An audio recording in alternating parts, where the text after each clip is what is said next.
Welcome to PixelTunes Radio, episode 13. Lucky number 13. Lucky number 13. I am Mike. And I'm Ed. And we are bringing you Scott's Picks. So we told you a little bit before about our buddy Scott. He was on the Racing Games episode, and we had a lot of fun, so we figured, hey, why not invite him back? We trusted him to pick all the tracks this episode. Yeah. So I don't know if that's a wise choice. Which may have been a mistake. So I just came back from Too Many Games to 2014. It was really cool. Had a lot of fun. Met a lot of really cool people. And the best part about it was I saw a bunch of live bands. So I figured I'd talk to you guys really quick before we introduce Scott about live bands that I saw. The X Hunters were on the top of my list. If you haven't checked them out, go check them out. They do phenomenal renditions of Mega Man X songs. They also do some other songs, but that's their bread and butter, and they slow the songs down and they make them really heavy. They're a metal band and they're really, really good. Mega Ran was there, and he's fantastic as well. Awesome, very talented rapper. So go check him out. He does video game tracks that he puts his own kind of lyrics to and spin to, so really good stuff there. And then finally, Power Glove. I didn't actually get a chance to see them, unfortunately, but you guys should really check them out. And that's pretty much all I got as far as the concerts. Yeah. But what about you? Man, you know, I finally got my Retron 5. Yeah? Yeah, I pre-ordered it 6 months ago. Oh, geez. Actually, 7 months ago. Well, yeah, last September. And I've been waiting for it. They kept delaying it. Amazon finally shipped me one, and it broke 3 days later. Sucks, dude. So, you know, I was having fun playing Battletoads and HD, and, you know, it's a great unit. Yeah. But it was a whole lot of build-up to absolutely nothing. It really disappointed me. So I ended up returning it back to Amazon, where I ordered it from. And the good news is I'm getting a 3DS instead. Yay! So now Mike and I can finally Tomodachi like each other. Now I can totally destroy you in Dead or Alive. You gotta get Dead or Alive. Yeah, I man. might get telling you. I really want Luigi's Mansion. It is I think good. that's going to be my first pickup after, because I got the Mario Luigi edition once. So nice. We'll do Luigi's Mansion, and then I'll see where I'll go from there. Why you gotta copy me? Because it was a good deal. It was a good deal. It was a really good deal. Yeah, it was like $20 off the normal price. And for a unit with a game built in, so. Yeah. Cool. Right on. So, everybody say hello to Scott. Scott, say hello to everybody. Hello, everybody. Scott's picked a lot of good tracks. Yeah, these are really good. A lot of stuff that you're going to be very familiar with, and a lot of stuff that's going to be pretty new, or at least was new to me, which is rare. So, yeah, the first one we picked, or the first one he picked, is Super Adventure Island. This was a game that I had rented for the Super Nintendo way back in the day. I think everybody rented this. Yeah, this was my first introduction to Yuzo Koshiro's music, honestly. Scott, what was your experience with the game? Again, my buddy had the Super Nintendo, so we used to go over his house all the time, so I used to play it constantly over there, so. And I was really surprised to learn years later it was Yuzo Koshiro, because I really love Streets of Rage, and when this came out, it was like a complete opposite. It was so chilled and laid back compared to like the freaking techno I was used to. So it was a very big shock for me at the time.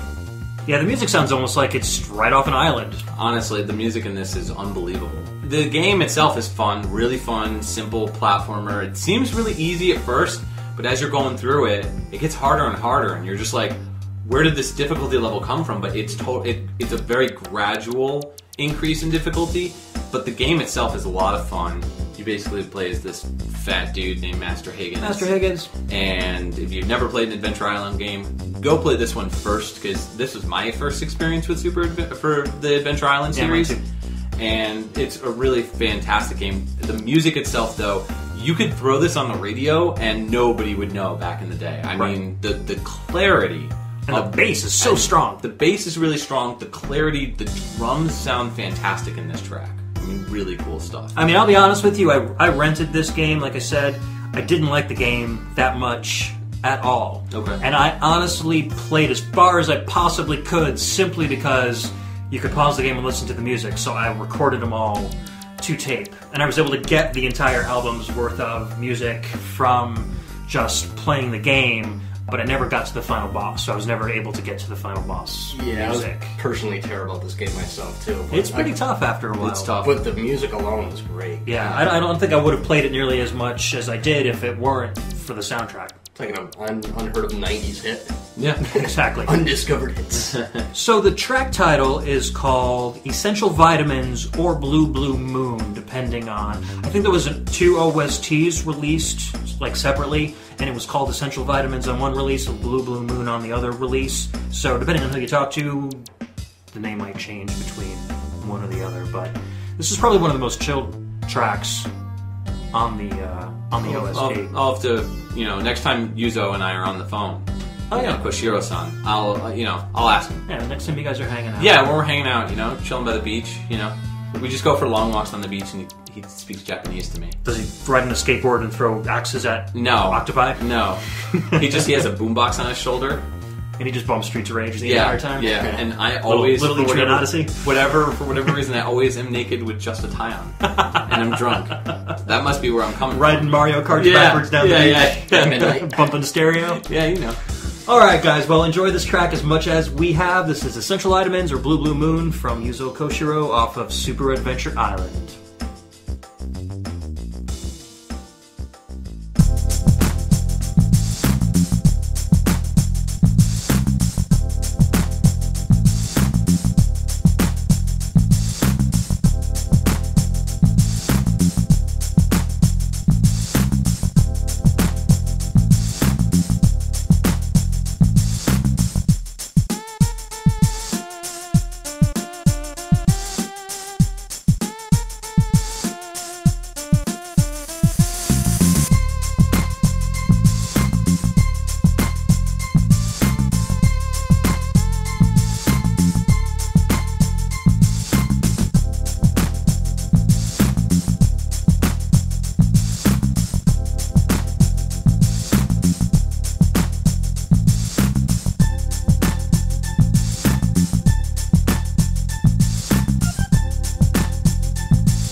Welcome back to PixelTunes Radio.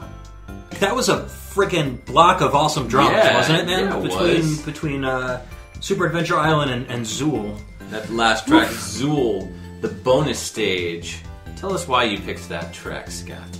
Personally, this game I haven't had much experience with at all, but there's a time you and I were kept going between video game soundtracks, just discovering stuff, finding stuff. Yeah. So, and this happened to be one random pickup I just thought I'd try, and listening to it, it was freaking amazing. Just the the bass on that one, the deep throaty bass. Mm-hmm. You sent me this, and I was like, "Holy crap!" And I instantly put it in my phone because the bass is really good in this. I mean, it sounds finger picked. It's just very strong bass. It's very defined. That's why I love that. Yeah, it's just got a really hard driving sound to it. It's good stuff. Good stuff. So this song was composed by Patrick Phelan and Matt Furniss. Correct. That is the correct, That's the correct pronunciation. You look at the names and you're like, But yeah, that's how you pronounce their names. They've done tons of stuff. So just to kind of give you guys a brief sample, Patrick has done Loaded, which is a really cool game with a really tight soundtrack, all over the place. Whiplash, VR Soccer 96, Micro Machines, Alien Swarm, Lotus, The Ultimate Challenge. Lotus games always had really good music. Utopia, The Creation of a Nation, obviously, of course, Zool.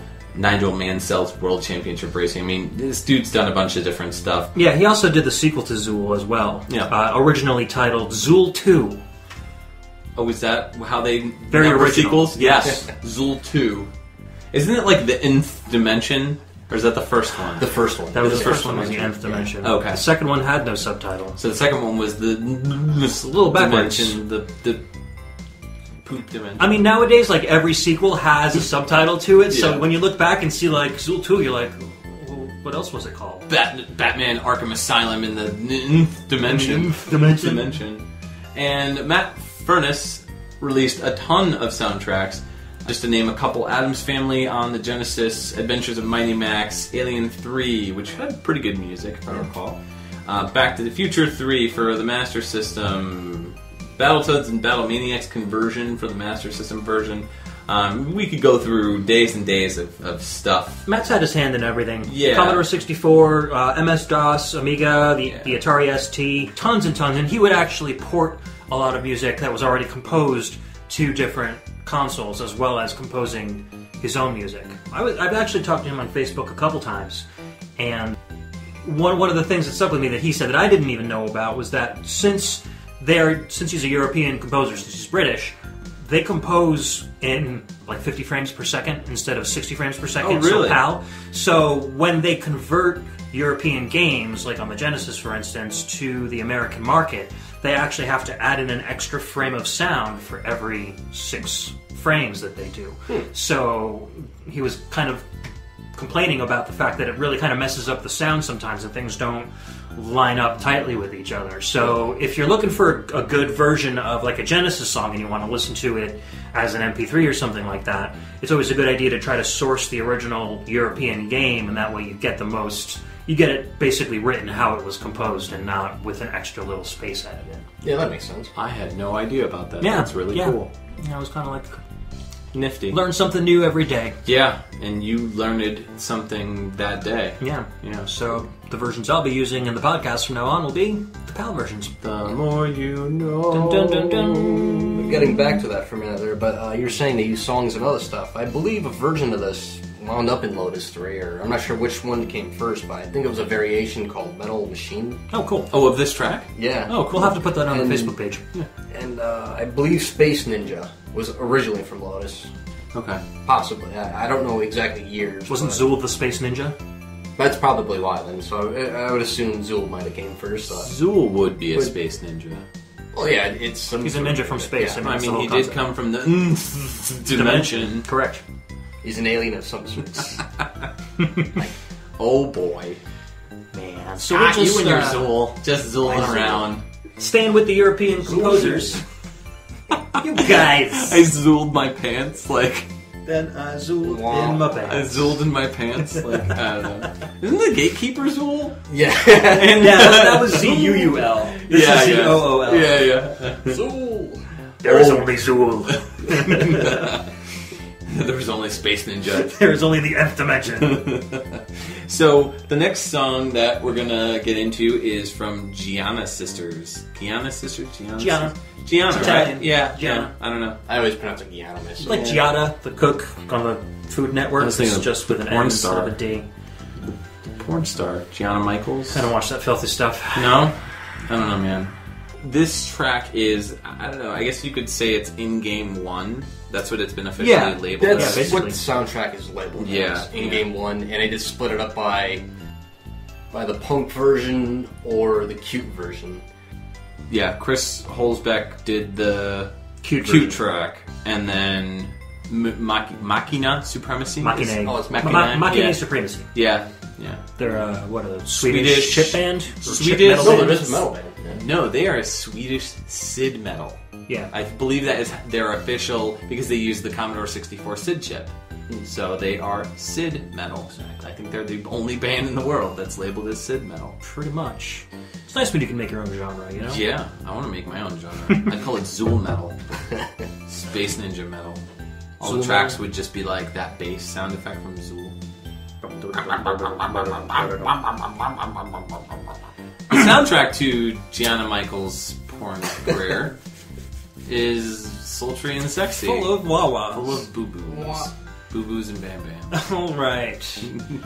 Anyway, so the soundtrack to Giana Sisters was pretty unique in that the two sisters each had, there's like a cute sister and a punk sister, and you could switch between them kind of like Ikaruga style, and the soundtrack would switch on the fly. So Chris Huelsbeck and Machinae Supremacy both basically wrote the music together, and they each performed their own version of the song, and so that it would switch from cute to punk as you switch characters throughout the game.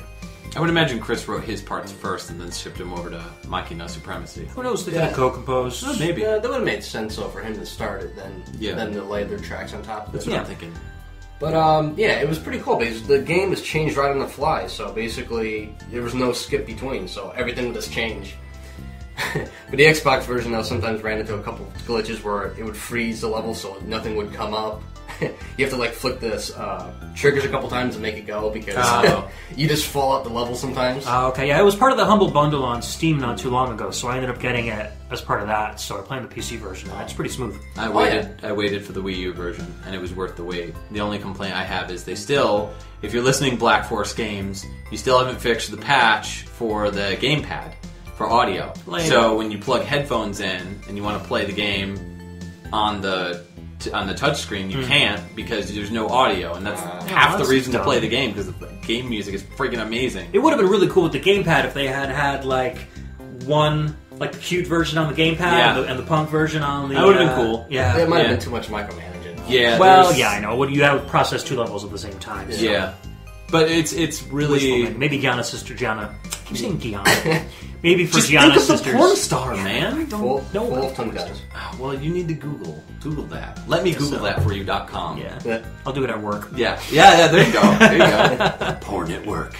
Anyways, maybe for Giana's sisters too, they'll have Gianna Michaels. Yeah, that'd work. There's the punk version, the cute version, and the porn version. yeah. Oh, we need to get on that. DLC, man, DLC. Yeah.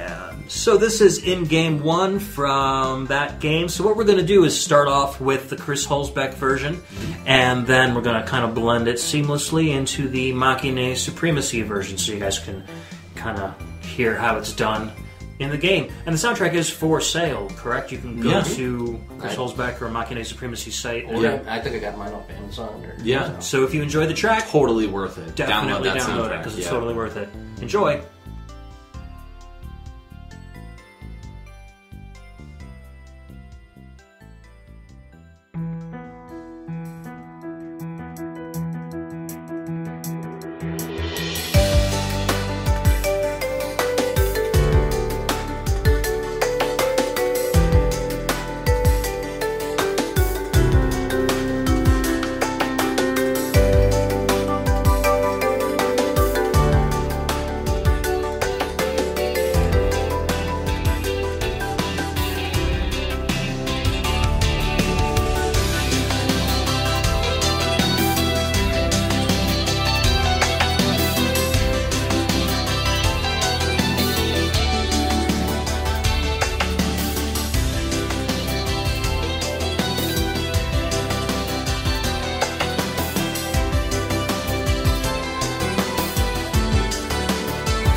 You love Sonic the Hedgehog? Of course you do. Who wouldn't?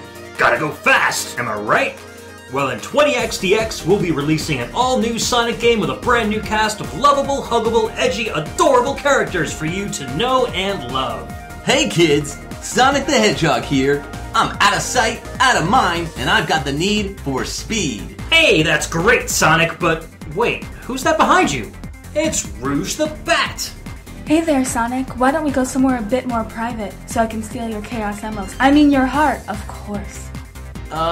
Rouge the Bat? Okay, I guess. Who else is joining me on my next epic adventure? Well, how about the all-new, all-different Gary the Gator? Hi, I'm Gary. I like to finger paint.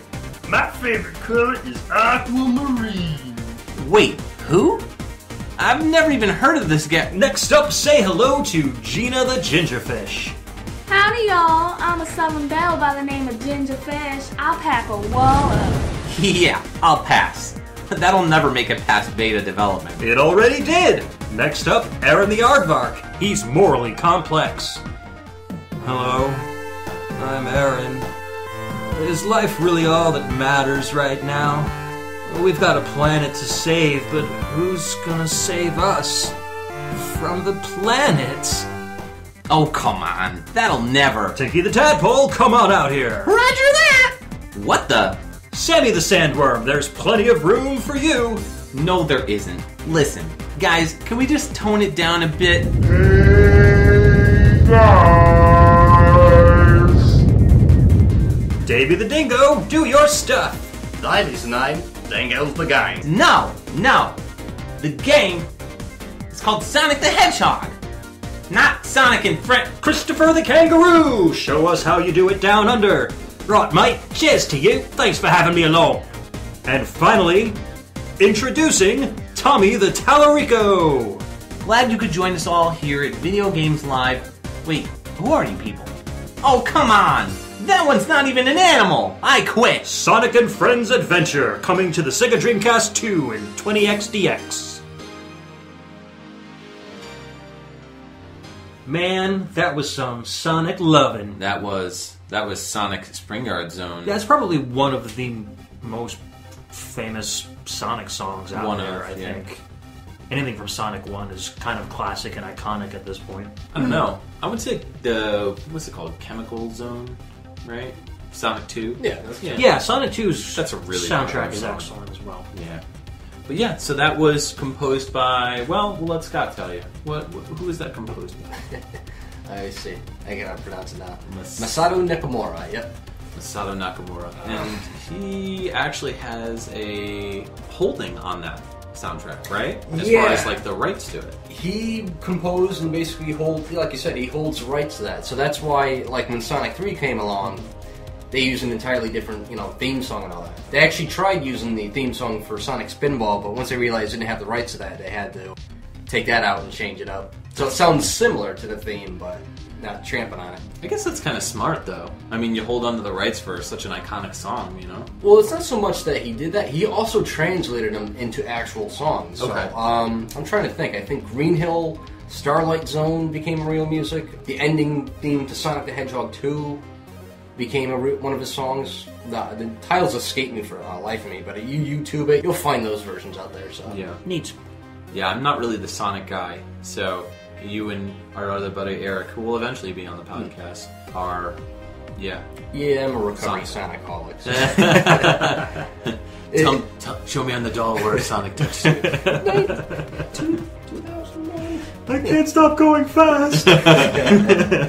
Yeah, me and the series went our different ways. That's But all right. I appreciate the music, though. That's one thing I will say. The music's always been pretty tight. Once Sonic Adventure and Friends for the Dreamcast 2 comes out, we'll be... Cannot wait for that game. Seriously, man. Seriously. Sandy the Sandworm. Oh man, you know it. She's so hot. Oh yeah. That's my other thing with the Sonic series, man. The Sonic Friends, like, you can't safely Google their images. Mega Man X kind of did the same thing though, a little bit. I mean, just, you know what? Keep it simple. Keep just, like 3, 4, 5 characters max as main characters. Don't Oh, I'm just talking about like the adult content. The fan art. Yes, like we were trying to find pictures of like Rouge the Bat before, and it was like, wow. Yeah, that's kind of another reason why. Hey, man. But no, the games, you know, they were tight back in the day. You know, they were well-designed games, and like I said, the music's always been good. So. Yeah. That's Sonic for you. Yeah, and we actually got another Sonic song coming up for you as well. The next track is going to be the Sonic CD game, and yes, but not the Spencer Nilsson tracks. Right? Yeah, not the US releases. It's going to be Stardust Speedway Pass. Yeah. So the way the Sonic CD game worked is that in Japan, so Sonic can go in the past, present, or future, and the future and present songs they call it Red Book Audio. It was actually on the CD. You could take the CD out of the Sega CD, put it in a normal CD player, and actually play that music. All the music from the past was actually chiptune that was composed using the Sega CD audio hardware. Mm-hmm. So when they released the game in the US and decided to have Spencer Nilsson do the United States soundtrack, the past music stayed the same because they didn't want to recode the entire game and recode the music. So the music from the past that we're going to be playing is actually the version that was heard in all three versions, the European, Japanese, and American release. Mm-hmm. So who are the composers on this? Masafumi Ogata and Naofumi Hataya. Hataya-san has done a lot for Sega. Golden Axe 2, Sonic the Hedgehog 2 on the Master System and Game Gear, Golden Axe 3, Sonic the Hedgehog CD, of course, Rise Star, which was really good, Nights into Dreams, Christmas Nights, Space Channel 5. I mean, every iconic Sonic song, this guy has done, pretty much. Yeah, plus Hybrid Front for the Genesis. Or Mega Drive. Yeah. Fantastic album, which I'll definitely be playing in the future, but very cool. That's got some excellent stuff in it. Yeah, and then he kind of switched over and did some Nintendo stuff with Mario and Sonic in the London 2012 Olympic Games, Mario and Sonic at the 2014 Olympic Games, and then, of course, the Rhythm Thief games, which are, really a lot of fun. So, really good stuff there. I love the Space Channel 5 soundtracks. Those are really fantastic. And then Ogata-san has also done tons of work with Sega as well. He did Hyper Marbles, which is the first music track that he was credited as back in 1991. And then, of course, Sonic the Hedgehog 2, the Master System and Game Gear conversions. They kind of went back and forth. They both came back together and worked on Rise Star. And they did Death Crimson 2, Death Crimson OX is Ogata-san. So he's done a lot of really cool stuff for Sega. They both have, so awesome stuff there. Yeah, absolutely. Yeah. Sonic CD was, I think it's my favorite Sonic game ever. Ugh. I don't know, man. I really enjoyed it. I'm not a fan of Sonic CD. Though, growing up as a Nintendo dude, there's just too much to it. I love the first three Sonic games and Sonic and Knuckles. I played, I liked Adventure 2, I'd like Adventure, those were okay. But honestly, the Sonic games are kind of a dime a dozen to me. I don't have any personal connection to them. And I think that's why, like I said in the last podcast episode, 12, where I was talking about the Sonic generation, or the Mega Collection. Yeah. And that was my first true interaction, sitting down and being like, I'm going to check out this Sonic dude and find out what he's all about.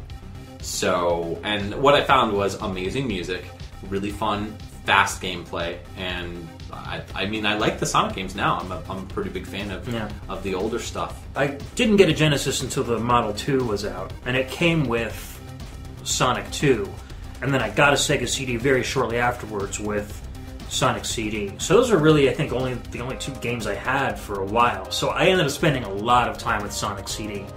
And I think I just like the extra level of depth that going through time added to it. Because you basically had a mission to accomplish. You had to go into the past first and then destroy the hologram of Mecha Sonic, and then go into the present and then shoot to the past from there. And there's two different versions of the future depending on whether you went into the past and succeeded in your mission there. So I think that extra level of complexity just kind of helped me play a little bit more and try to get through all that stuff. So I don't know. Plus there were lots of CD extras, like the animations. Oh yeah, and there were sound that tests. Stuff was really cool. And then there was that bonus level that was kind of like, F-Zero, it almost used like a Mode 7 rotation effect. So, I don't know, there's a lot of stuff that kept me coming back to it. But for me, Sonic basically converted me over from... I used to be a Nintendo fanboy back in the day. Ask Mike... And you went to the dark side. Ask Mike, all the stuff I have, like those old Nintendo stuff, hey, look at this. He's like, how do you have this? Because you're like a big Sega fanboy. But... Well, that's how I've always known you, ever since high school. I mean, Scott and I would get in these heated arguments about, whether the Dreamcast or the N64 was going to survive. So. But it was one of those games between playing over the Genesis or my cousin's house and Sonic 1. I kind of did it, but first time we played Sonic 3, my cousin just picked up the Sega CD. And that was pretty good for its time, as much as, Mike doesn't really care for it, but what I thought was really different about it is it was more of a platform-centric game than just running fast like everybody seems to think. Yeah, exactly. And like you said, there's mission-based. You could beat this game 2 different ways. If you're a completionist, you can go back and get all the UFOs, you can get all the Metal Sonic holograms, and get all the emeralds. So, you can make it a game, A game of a game. You can play your own way, which is kind of a unique way to do a Sonic pre-Sonic Adventure game. And that's basically why I really love the old Genesis games, because you can play any way you want. It wasn't a thought at the time. It was just something that came afterwards. Everybody seemed to come up with their own way to play. So. Yeah, I think that's why I didn't like Sonic as much. Like, I like Sonic, but was it too cerebral for you, Mike? Just too much. There's too much going on. Keep it simple. Run from left to right. Occasionally some secrets. The thing about Mario, though, is, to me, the secrets were secrets. In Sonic, it was more, that's just there. There were, like, some things that were hidden. Yeah, hidden rooms and whatnot. Right, and that was cool, but for the most part, everything was right in front of you. So you could just be like, I'm just going to go on the top layer. I'm going to run through the game on the top layer.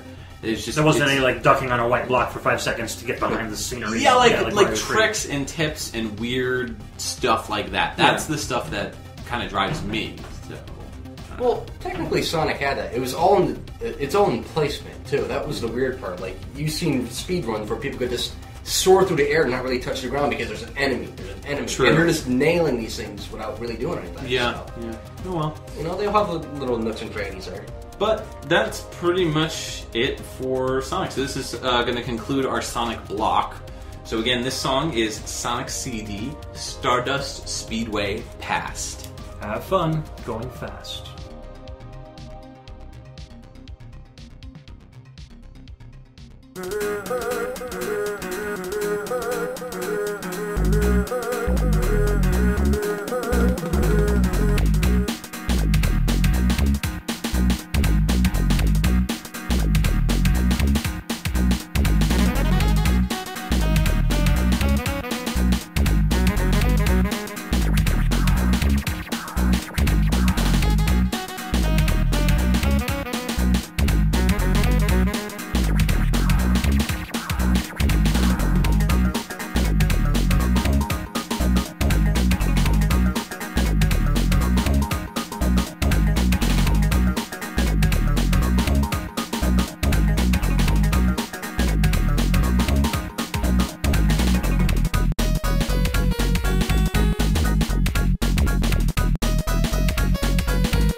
back to PixelTunes Radio. That was Dynasty Warriors Gundam. All for one.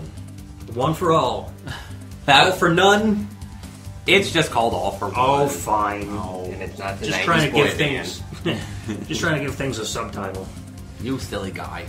So we don't have too much information on the composers behind this track. We know in the game that Masa, Ippo Igarashi, Haruki Yamada, Shinichiro Nakamura, Kensuke Inage, and Masako Otsuka were all credited for sound design. Okay. And I know at least Shinichiro Nakamura composed music for Dynasty Warriors Gundam 3. And, well, 2, but 2 had a lot of the music that 1 had in it. I'm assuming he at least did some of the composition, so we didn't want to let the track go by without at least crediting somebody for the music. Yeah, it's not specified who did what, so. Yeah, so, I mean, I'm a huge Dynasty Warriors fan. Not so much a Dynasty Warriors Gundam fan, but, Scott, you've played the game? Yeah, I'm a closet G Gundam fan, I know. All the Gundam fans are collective groan right there, because it's not really the most liked of the series, because it was so over the top. Mm-hmm. Yeah, so it was basically Dragon Ball Z, but it got to the point of, unlike DBZ. Mm-hmm. Yeah, it was pretty campy. I enjoyed it for what it was. I'm not a big hack and slasher, but at least 3D one, but for that one it was pretty good. And this track was perfect for just going through a whole battlefield, destroying mechs left and right in front of you, laying waste to everything. Yeah, this music is similar to the entire Dynasty Warriors series. You're just going to hear a lot of balls to the wall, outright rock, a few cinematic flares here and there, but really it's just total action music. Mindless destruction. Yeah. Dynasty Warriors. I never played it, but I can tell you I played Samurai Warriors, and I don't know. It was cool for like 5 minutes, and then I was like, wow, this is not fun. Samurai Warriors is not my favorite of the series No. either. You started off on the wrong track, I think. Yeah, you think so? Dynasty Warriors 6 is where I started, and a buddy of mine played it. He introduced me to the series, so we played through the entire game in multiplayer co-op mode, which is probably the way to start playing those kind of games, because it's really fun to team up with somebody and each take separate portions of the map and like just kind of communicate with each other as you go.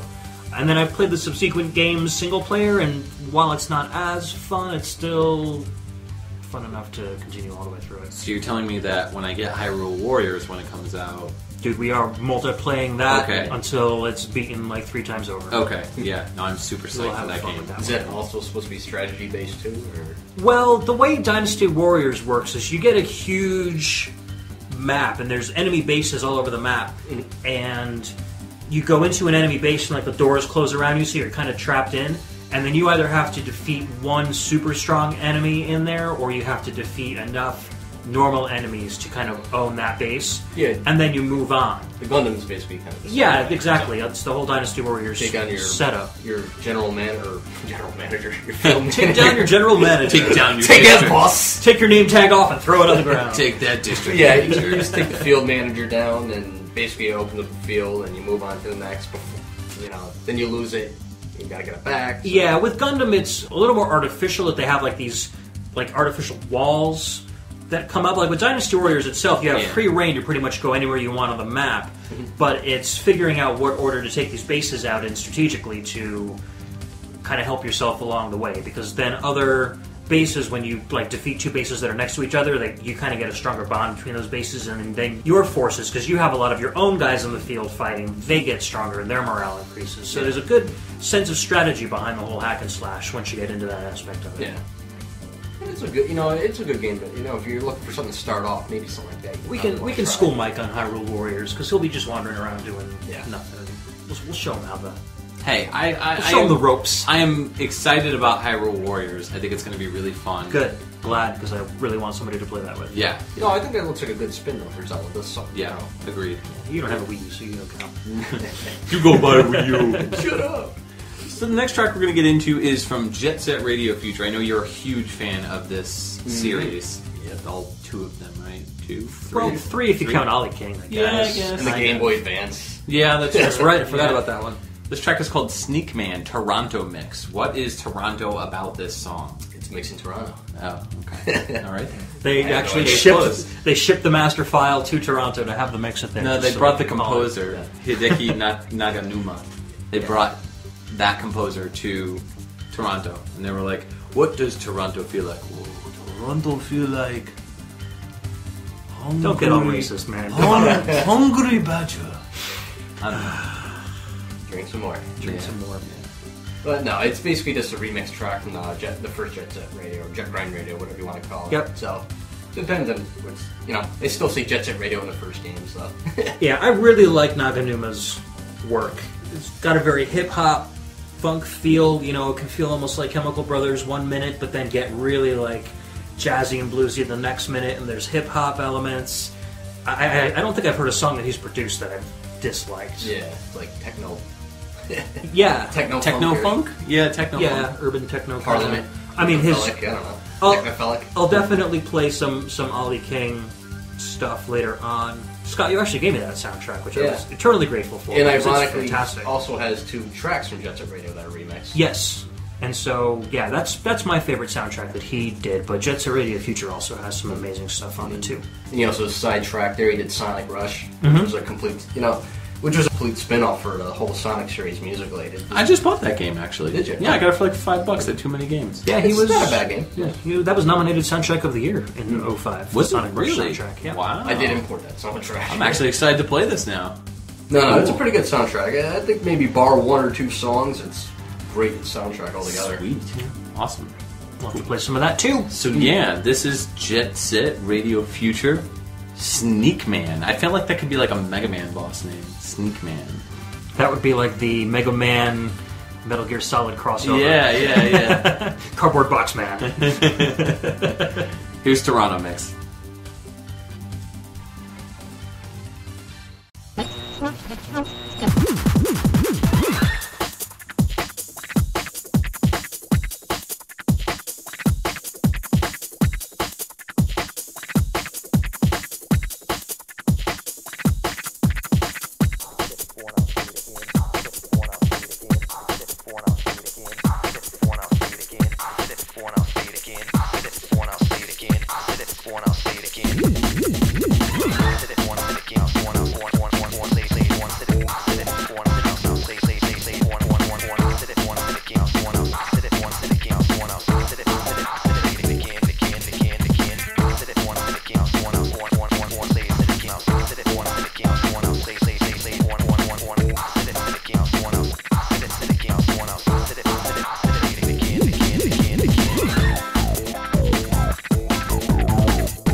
This is Pac-Man. Hi, I'm Pac-Man. You remember him, right?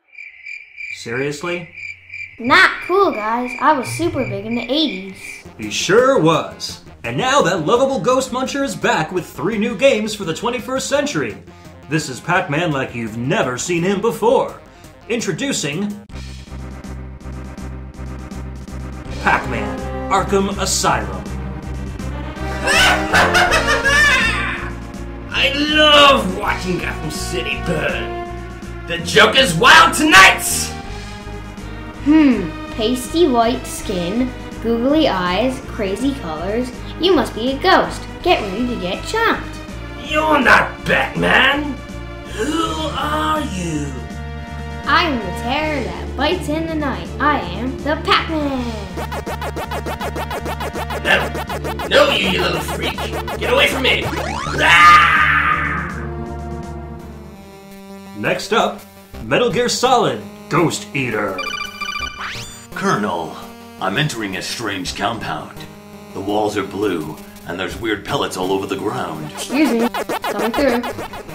Colonel, I don't know what this is, but it's definitely not outer heaven. Sorry, Snake.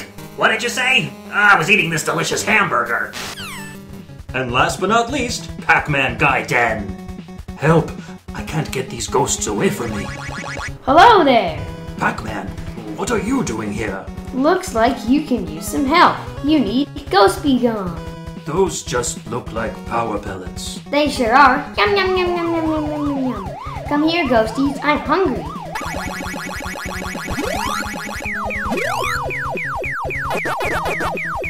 That was great. Thanks, Ghosts Be Gone. No problem. And coming next year, Pac-Assassin's Creed, Pac-Fighter 4, and Call of Duty Ghosts.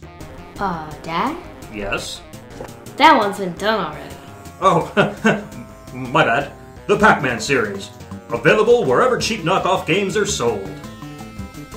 Waka waka waka waka waka. That was Pac-Man Championship Edition Deluxe. Pac-Rainbow was the name of the song. Is it Deluxe or DX? Well, it's DX, but it stands for Deluxe. Does it really? What do you think DX means? Dr. Xavier? I don't know. That's it, you're off the podcast. The name of the song was Pac-Rainbow. And it was composed by Akitaka Toyama, and Toshio Kai was credited for the song, but it's because he wrote the original Pac-Man melody, which comes in at the end of the song, and he also did all the little Pac-Man waka waka sound effects and Waka such. waka waka waka waka. Mm-hmm. Love me some Pac-Man CE Dicks. Yeah, man, that's a good game. Really fun game. Wasn't that a free giveaway or something? No, No. the second one was. Okay, that's my... But you had to be like a gold member online to get that. Okay. That was a really... the game itself is great. I mean, there's different modes that you can go through, like Time Attack and Ghost Trials, and it's really fun. Yeah, for a short period of time, I was really obsessed with that game, and now I go back to it, I'm really rusty. Oh, yeah. So I just checked my rankings a couple days ago to see where I left off, and out of like 300,000 people, I still rank around 840 something. So That's Still pretty not bad. good, though. Yeah. that's how I was that on it. Now I Yeah. just can't do it anymore. Yeah.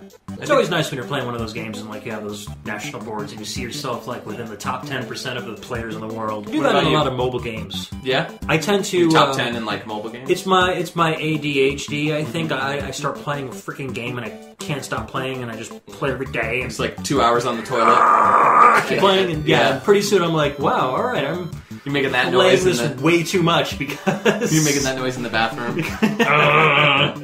like ready to crack my iPad in half. No, but yeah, I end up actually ranking really high in a lot of those. Everything about it, the soundtrack, the game itself is really fun. It's different than the original Pac-Man, but it still kind of pays homage to it, kind of like the way the Space Invaders Extreme games did. Yeah, a little bit. Yeah. So, Akitaka Toyama is pretty big with Namco. He's done some of the Ridge Racer stuff, he's done Tekken stuff, and then he's composed a lot of the Katamari songs, one of which includes Everlasting Love, the song that we played on the Beyond chiptune. righto. Yes. Yes. Which I will actually post a little, or say a little retraction here, because I originally credited that song to Yu Miyake when we did that podcast, and that was because he was the sound director on the game, and I didn't realize that Toyama actually composed that song. Now if only you can go back in time and fix your error. That's the glory of the internet, man. Now that I've said it, it's like going back in time. Just wash your hands clean. Exactly, man. I know all that guilt. No longer hold any responsibility. All these months. It's kind of like every time we. I've been waiting for Scott to pick this song just so I can retract my statement. Basically, it's like the paper where you have like this big story, and then a week later to retract it, it's like this little block. Like, oh, by the way. So next track we're gonna move on to is Mega Man. Mega Man 3, the best Mega Man of all time. I'm gonna have to agree. Yeah. Oh no, I'm outnumbered. You are outnumbered. This is the first time I think I've been outnumbered. Mega Man. 2 was my first, but something about 3. You guys are communists. You are just wrong and face facts. Listen, it's Fazanadu and Mega Man 2 is the best. Hey, I'm not doubting the greatness of Mega Man 2, but this 3 for me was like, it just went up and beyond. Oh, I agree. 2 is good. Don't get me wrong. It's really, really, really good. It sets the blueprint for, even more so than the first game did, sets the blueprint for Mega Man. Mega Man 3 blows it out of the water. I mean, you get everything that Mega Man 2 gave you, except better items. You get the Rush Jet, you get the Rush Marine. You had that stuff in Mega Man 2. Rush Koi. Yeah, but it's not attached to Rush, though. Rush the dog. Rush is awesome. Or the band. Yeah, the band's pretty good, too. But, I mean, come on. Rush the dog. You got Neil Perkbuster. Getting the attack. It's item 1, 2, and 3. Yeah. It's like Tom Sawyer. Oh boy. Capcom, make it happen. So this track is Wily Castle 2's. This is the second song that you hear as you're plowing through Wily's castle. We're not talking about the Doc Robot levels, we're talking about Wily's actual castle. Yes. Yeah. This game was long too. This is the longest Mega Man game on the 8-bit series. Not talking about the 9 and 10. I don't believe those are going to be included with this because they have stories and they have... It's because they kept adding on to it because they felt it was not as good as Mega Man 2. Well then, why is it that you have to play the Mega Man 2 bosses all over again? It's like they pretty much were like, hey, we know we stuck these really cool bosses in this really not as good game. Let's just reiterate that. It's because they know they were so awesome people want to play them again before they finish the game. Oh, the bosses were cool. But they got to put them in better levels. You know? You just put your mom in a better level. Put your mom's face in a better level. Nice. Zing. So this track... this track was composed by Yasuaki Fujita, better known as Bun Bun. Bun Bun, our boy Bun Bun. Who doesn't love Bun Bun? Mega Man 2 fans. It's... No, but I just can't find a bad track in this game, you know? It's like a weak point. Gemini Man. Well, it's a little salsa. It's a little... It's one of those tracks I zone out for. I'm like, I just want to get to Snake Man's level. Or, actually, no, Snake Man's level. It'd be Needle Man's level. I don't know. It's all phallic. Yeah, I don't know. Needle. Snakes. No wonder you love it so much. Hard Man. He's so hard. Hard. And he's phallic. So snake. Snowman. Needle. Magnet. No. If anybody was attracted to you, that would make sense. Yeah. God. But I'm killing them tonight. Yeah, man. So, he also did Who Framed Roger Rabbit on the Game Boy, The Little Mermaid on the NES, Final Fight, but only the industrial area level, which was cut from the Super NES version, actually. So he did the arcade version, which was the original, but not... But the track itself was in the Super Nintendo version. Might have been buried in there. I'm going to call your... You're going to call my bluff call on you this on one? that one, yeah. Alright, well, let's leave it up to our audience then. Industrial area, BGM. Was that song in Super Nintendo? I'm pretty sure it was a song that played after the Toilet Gang. Leave it in the comments Remember below. the music switch? No, I don't think so. Okay. I'm willing to bet you nothing. Because I don't want to give you anything. Find out. It's your privilege. So yeah, people, tell us that. Save my neck here. He also did a track for Metal Slug First Mission and Metal Slug Second Mission. Puzzle Bobble, did Final Fight 2 and Breath of Fire, but he just did certain tracks on Final Fight 2. Sleep Jump Down and Fret Street Beat Beat. Beat beat. Beat Beat. He also did a track for Mega Man 10 Solar Inferno, aka Solar Man Stage. I just wish this dude did all of the Mega Mans afterwards, because he killed it with 3. Is he going to be working on Mighty Number 9? I don't think so, no. Lame. Yeah. He was also one of the Composer for Mega Man 2 is... What one, else? I believe. Yeah. Yeah, and one too. Tatashi is Yeah. going to be back. Yeah. That's cool. All right. What else? Maybe he'll come back. I don't know. Score one for Ed. I don't really know if Bun Zero Bun's for doing Mike. stuff. Hey, listen. He came back to the real series. I got this whole thing with Mighty Number 9. I got this little competition thing in my head. I don't know. I'm less like, whatever, Mega Man's better. Yeah. I don't know. Well, He was the first. He's spiritual cooler. Mega Man. I I mean, don't know. It's just too much stuff all over him. I don't know. He's too complicated. Like, I'm a simple guy. well, regardless of You how know? he looks, I mean, you got to go for the gameplay. And Oh see yeah, what, the you gameplay's know. gonna be classic Spiritual Mega successor, Man. man. Oh, don't get me wrong, the game's gonna be freaking phenomenal. The music's I'm sure gonna be great. I'm skeptical just because I'm Mega Man diehard, so I'm gonna support Mega Man until Capcom sells him to Nintendo. Please, please, Capcom, sell Mega Man to Nintendo.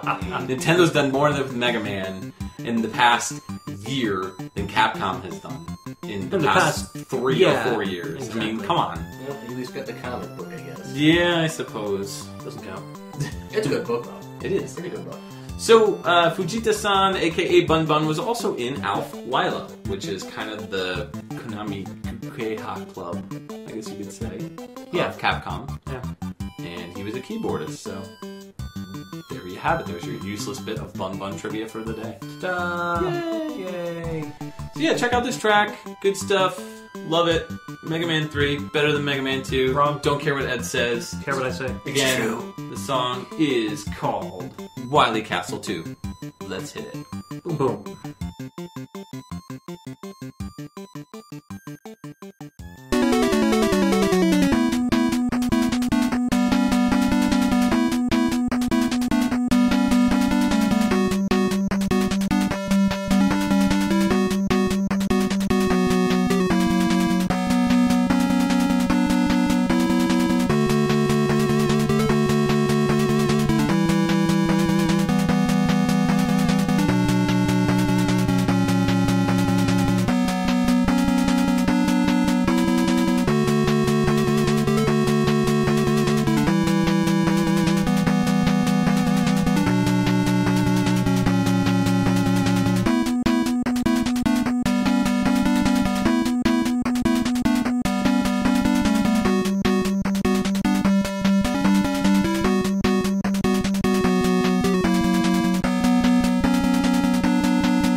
Welcome back to PixelTunes Radio. That was Astroman, who is not a Mega Man boss, by the way, for the record. Yeah, true. After coming from a Mega Man song. This game is actually more of a Metroid sort of style game. In a sense. Kind of like a little bit like Air Fortress for the NES as well. It's got some like spaceship shooter elements, and then you got a little guy with a jetpack. Little dude. Jumping from platform to platform. Yeah, it's not really too involved. There's really no boss fights or anything. There's like really maybe one. Yeah. You're just basically going around looking for parts for your ship. So it's kind of like a little platforming toe jam hurdle, I guess. Sort of, so to speak, yeah. Or like Solar Jetman without the emphasis on the jetpack. Lake of Fire is the name of that track that we just listened to, and that will finally close out our podcast episode for the week. And that was composed by Jeff Ball. Tell me about Jeff Ball, one of you. Scott, go! I can't say I don't know too much of his work there, because I mainly found the game through the DeviantArtist I was watching on DeviantArt. But it goes by the name of G Silverfish. He just mentioned he was throwing together a little game there, doing the artwork for it, and that's how I stumbled across it. And I guess he also did the artwork for Tiny Barbarian as well. It's something I still have to go check out myself. I haven't gotten around to that one yet. But Tiny Barbarian was also an indie game. Jeff Ball did music for that one too. Yeah. Jeff is mainly a violinist, and he actually did the violin work for Mass Effect 3 on a lot of the tracks in there. So if you go to his Bandcamp, jeffball.bandcamp.com, this little blurb on the side of the page says, Jeff Ball is a composer and violinist for video games. You may have heard his violin playing while having sex in Mass Effect 3. Nice. So, there you go. Sexy violin playing. I bet you were having a ball listening to his music. Wah, wah, wah. So this is the last episode of PixelTunes Radio. You say that every episode. I do, because I just don't want to continue with this anymore. Because one day it will be true. I'm going to get an email from Ed. I am severing our partnership. That is all. You are just too silly for me. I'm taking the pixels. You can have the tunes. Wait, that'd be good though. Then you're just Tunes Radio. I'm just Tunes Radio. Hey, what's up, guys? It's Tunes Radio. My name's Mike. My last podcast. We're gonna play Mega Man 3 400 million times. Followed by Mega Man 3. Followed by Mega Man 3. Coming back to Mega Man 3.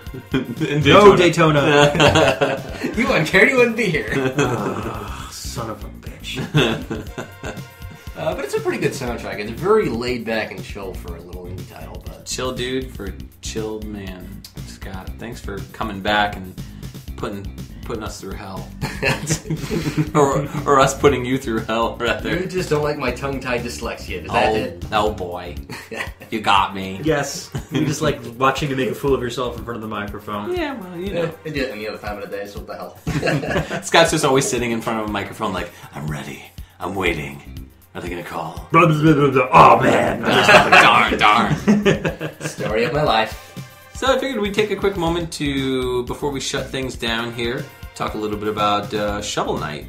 The game just came out. If you haven't played Shovel Knight, do it, because it is a really awesome game. Great throwback to the NES era. The soundtrack was composed by the always amazing Jake Kaufman, a.k.a. Vert, who we subjected very terrible, hilarious jokings in good spirit, of course. He is fantastic, amazing composer, and so really check out his soundtrack. He has posted it for free on his, I guess, Bandcamp or sort of site, Bandcamp? I think it was a Bandcamp site. I think so. It's like Bandcamp themed at least. Yeah, head over to virt.bandcamp.com. That's go. where you can find all the stuff. The cool thing about Shovel Knight was that he composed all of the music via a program called Famitracker, which we've talked about before when we were talking about Mega Man 9 and 10.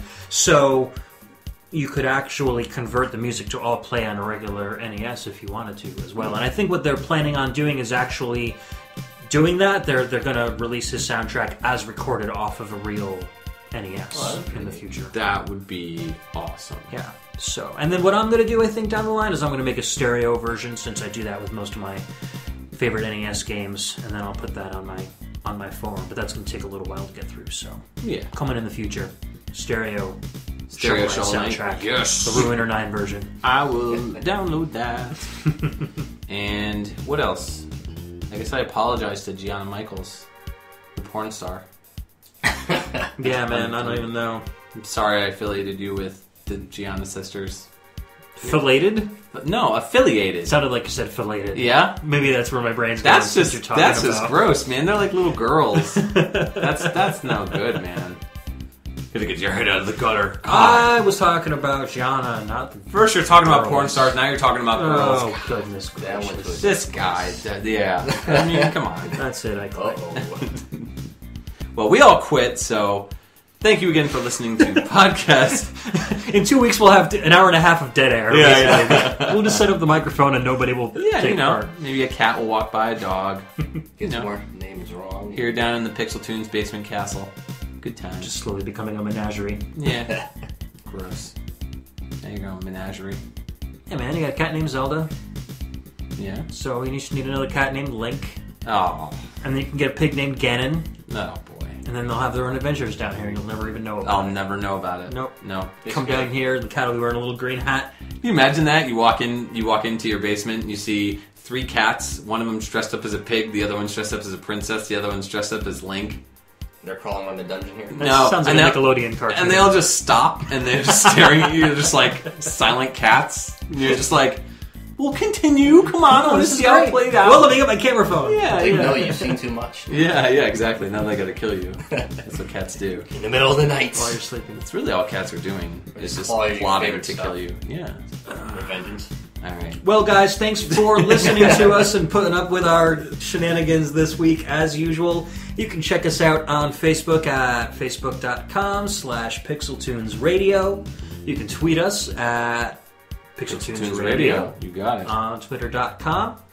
And then Mike will hopefully have a streaming version of this.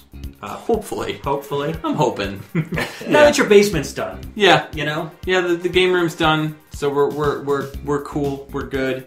So regular episodes of Dude You Haven't Played This Game will hopefully pick back up, but in the meantime, you'll be getting PixelTunes Radio episodes via video a lot sooner. Right, So. you can find those on youtube.com/dongled. Yeah, and again, thank you very much, Scott, for coming down and putting up with us. Yeah, no, thank you for having me. Had fun with it. Good times. Good music. Excellent. All right, guys, peace out. Have good funds. Catch you in 2 weeks, mofos. Peace out. See you later.